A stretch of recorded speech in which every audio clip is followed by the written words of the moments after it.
Hello বন্ধুরা, আজ রান্না করব মাছের ঝোল। সবজি নিয়ে নিয়েছি টমেটো, শিম, গাজর, আলু, মটরশুঁটি, আদা, রসুন আর লঙ্কা।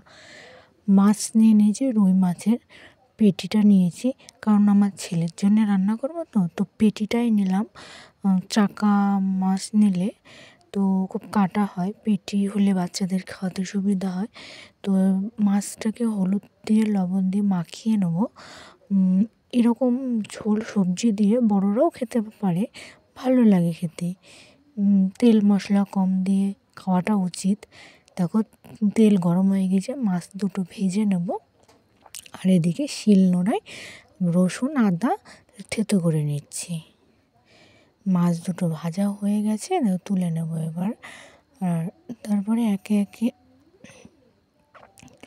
তুলে নেওয়ার পরে তেলের উপরে দেব জিরে আর আদা রসুন যে পেস্টটা থেতো করে রেখেছিলাম সেটা দিয়ে দেবো।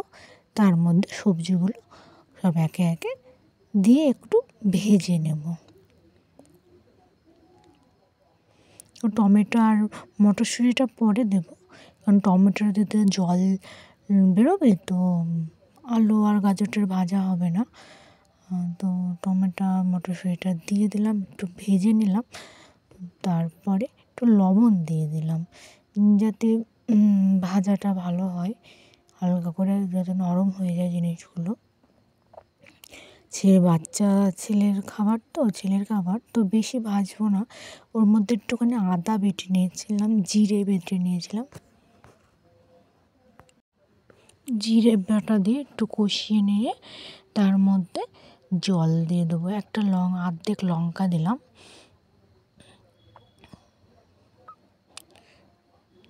জল দিয়ে হালকা একটু ফুটে আসলে মাছ দুটো ওর মধ্যে দিয়ে দেব।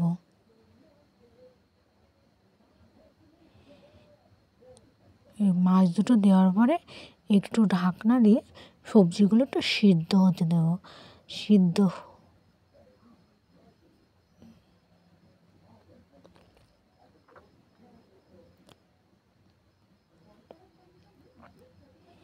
দেখো, মাছের ঝোল রেডি।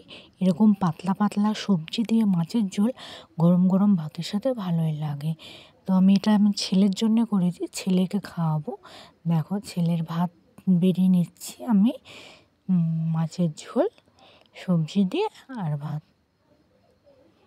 আজকের দুপুরের খাবার আমার ছেলের।